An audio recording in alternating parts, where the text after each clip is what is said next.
What's up guys, Bluddshed here. Welcome to the LON Bomb build for season 24. This is slated for patch 271. Diablo 3, Reaper of Souls, let's go. LON Bomb has been doing well ever since their buffs recently in the last few patches. But this season we get ethereal items. If you don't know what ethereal items are, check the description of the video. I'll try to put a link there, but definitely check the playlist for them. It's a new item tier in Diablo 3. They also just added this to Calm's Will. Killing an enemy reduces the cooldown of Steed Charge. It's the last blue stat here on the item, which is great for speed runs. So this is what we're gonna be using for LON Bomb speeds. It's just like pony up forever, right? It's kind of overkill if you have a lot of cooldown and Lord Commander, but I still like it, the synergy to always have it up as much as possible. The Redeemer is good for a lot of builds. Consecutive attacks increase attack speed by 3% up to 30% for 3 seconds. So you can see like AoV would be really good with it. Invoker, you're attacking so fast, right? Anything just in general is really solid with this item. And then you get the holy damage on top of it. Even though it doesn't really work well with thorns, it's still a strong item. And then you get Asteron's that has double crit and attack speed on it. Pretty good, solid overall. I say this is the weaker of the 3 ethereals, but you know, it's the PTR, things can change. They can get buffed or nerfed and this and that. So always check back for the latest and greatest. Head over to bloodshed.com, hover over the Diablo section, look for Crusader, and I will have all the tier list, everything updated, so you just click on what you want. Like for instance, right now, we have LON Bomb in the A+ tier, which it's probably still in the A+ tier. It's a really good play style. And this is where I'll put the ethereal items here and update everything before the season goes live. So just make sure you check back, as it's really important. You get the right build for the right job, right? Also, all that I ask is that you leave a like on the video, as it helps the YouTube algorithm get this out to more Nephilim. Anyway, we're gonna start off with the speed build and then the push build and talk about the differences and just kind of showcase the power that the ethereal brings to LON Bomb. So here's my current GR speed setup. Again, I'm not sure what the final touches are gonna be. I'm probably gonna go Hellfire over Countless Julias, and I'll probably go maybe Stone of Jordan or something like that over COE, since it's not up full time for speeds. But let me just kind of skim through everything here. All you basically want is double main stat, that's strength, vitality, and cooldown everywhere, right? And you're just gonna be steed charging and blowing things up, and we'll showcase just how good the build is. You can even pivot this build to go to T16. You can swap in a gold wrap here, and then you have infinite toughness, and obviously you're gonna drop the shield and go for Boon of the Hoarder in your ring. With both of these speed builds, I like using the Ingeom affix. It's just Ingeom just up all the time. It reduces the cooldowns of all my stuff, and it feels really nice, but you can use just about anything you want here. It's an open slot. As long as you have the Mortal Drama, you're good to go. But for bounties specifically, I go with St. Archus and I switch Steed Charge to Endurance, just so you get those extra, because you're gonna be traveling right from boss to boss, from, you know, the bounties in the 3rd level of a map, and it takes forever to get there. So yeah, I got Swift Mount, Endurance for just the travel time. On the ethereal, I have the Bombardment, so I have the Mortal Drama here, and then I have the Swift Mount there. It's just nicer just for that extra long distances like we talked about. But for this example, we're gonna use the GR speed build again, as always. 800 Paragon, only level 25 gems besides the Laud gem, because it's hard to test that way. So 25 Gizzard and 25 Boyarsky's Chip, right? So let's go ahead and jump into an 80. This is just gonna showcase the bounty power, the T16 power, and the low level speed power of the build. And then we'll do a push variation after that. So you're just gonna pop everything, run in, and then you'll see every few seconds, you're getting these constant bombardments. Just blow everything up. You can pick it up and just go to the next pack here. You can manually cast your abilities. I have left and right click. I have 2 abilities that drop Thorns damage on everybody when they're up, but you know, you don't even have to do that. It would just automatically pretty much drop bombardments around you. These like auto bombardments, I'm not even aiming, right? It's just kicking ass here. So this would be some chill speed farming in general. Like you just, you know, watching Netflix, watching some blood streams, who knows, right? And just farming away, man. That old school vibe too. If you played Diablo vanilla, back to Diablo 3 vanilla, you know, or like just back in the day, we played LON Bomb a lot back in the earlier seasons, actually. I don't remember, did we play this in vanilla? Actually, I definitely in the early Reaper of Souls seasons we did. So big fan. It's kind of like a nostalgic build, you know, for a lot of us. It's here. I didn't play much Crusader in vanilla, actually. I played a lot of Zombie Bear and CM Wizard and things like that. Let's go over here. Pull everything. Mostly when I became a content creator, I started really deep diving into every class. And, you know, playing everything and experiencing everything, getting guides for everything. Or I played a lot of Whirlwind Barb in vanilla too, with the Echoing Fury and Scorns. Here. Mempo. Oh man, can we get a Diablo 3 Classic Blizz? No, just don't do it. I'm just kidding, don't do it. So you can see, even with really bad maps, right? Like this is a horrible map. This is sewer. We're still getting a solid time. I was getting on average like a 2-minute run, which is great, which is where you want to be at, in my opinion. Unless you're playing God DH and then, you know, you're a psycho, right? Psychopath level. Your RGK is good for speeds as soon as they hit the target, you know. It's a little bit over 2, but still on a super bad map, super bad mob type, still crushed it. So the speed build's good, right? And like I said, you can use this for bounties, T16, just general low level stuff. It can probably scale. So this is again with low Paragon, low gems. So I'm assuming you could do this to a 99 to 100 with augments, with higher gem levels and everything like that. Okay, so this is the LON Bomb push build. It's the same, but different. There's one notable difference I use in the build.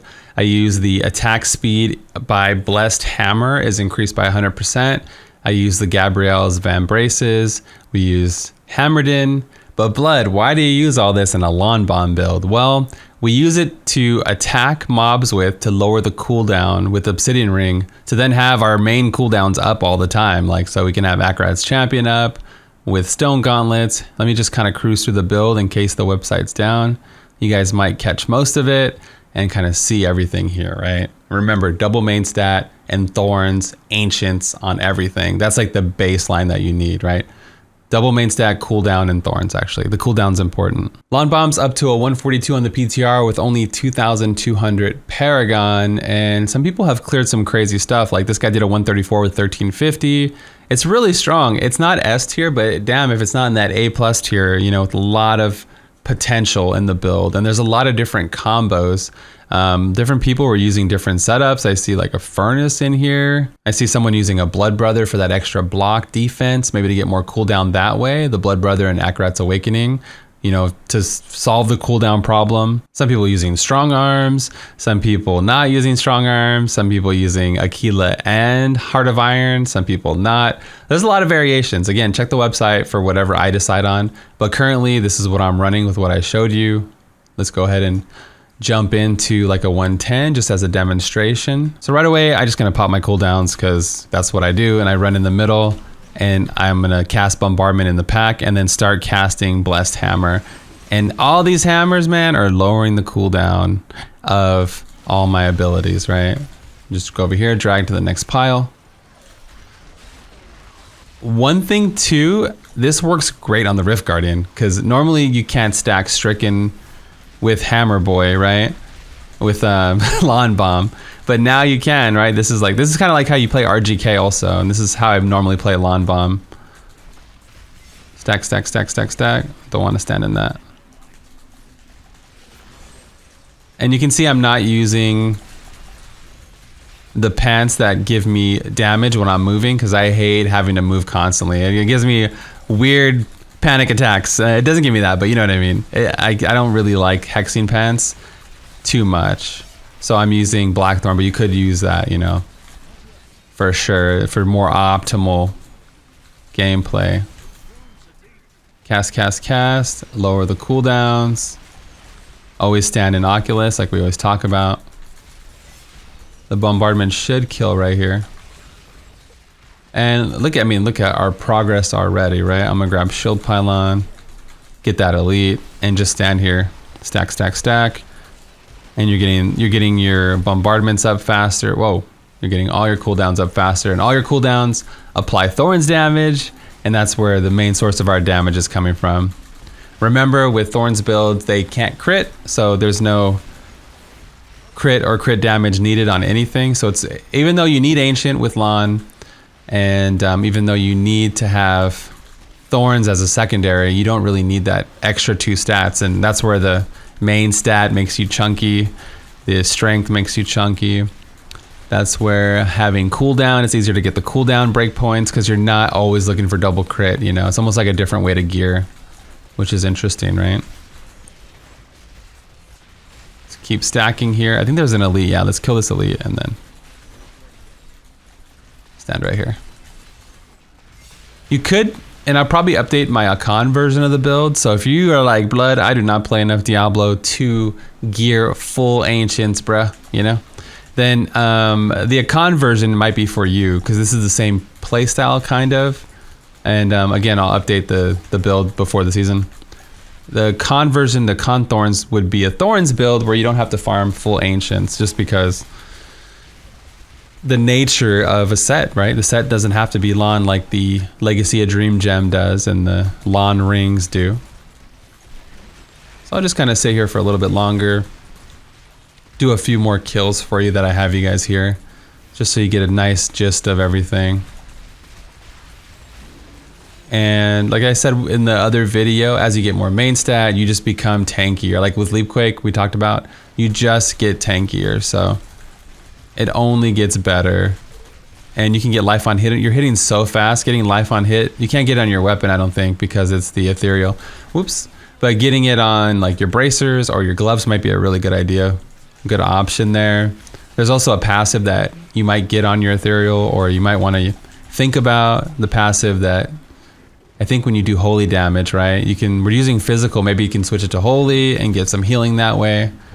And that would just give you more utility, especially if you're playing hardcore. Getting that life on hit up. Oh, this is a tough mob type. We might want to just, yeah, okay. Back up for a second. And pop Acrorats. I'm missing that shield pylon already. We had it easy, huh? But you get to see the full power of everything as we're standing still right on the target here. Most of the time you can just stand here because, again, like we do have life on hit from our Paragon, even if we don't have it anywhere else. And we have multiple lives as a Crusader. We're tanky in general. And we're stacking that stricken even on this elite, you know. Don't forget, you even stack it on normal mobs too, right? All right, let's spawn the Rift Guardian. I talked about it too much to not demonstrate it, right? So we got Hamlin here, so we're just gonna do what we've been doing. That's just hold down hammers and stack that stricken. I mean, we're murking them either way, but it just shows you the power of the RGK. This is like probably the best Rift Guardian to get, but yeah, you get the idea. We're stacking like crazy. We stacking. Right, wow. Okay, that's better. I improved my time from earlier. So we did the 7 minute and 19 second, 800 Paragon with 25 Boyarsky, right? Our sheet damage is out of control because of the ethereal. So don't forget, without the ethereal, our sheet damage goes to like 497, and that's probably still boosted by something here. Right, once we go to that, then it goes back up to 1.2, right? It's just, there's no augments or anything. It's just because the ethereal is so damn strong, right? Anyways, guys, that's going to be all for me today. Thank you so much for watching. Thank you so much for the support. All your guys' likes and comments and interaction makes me want to keep making more PTR content. Just sharing cool builds that I like, or kind of showing you what changed and how they're coming along here in the patch to give you updated versions of gameplay. I'm out. That's it. I'm out of here. Peace out.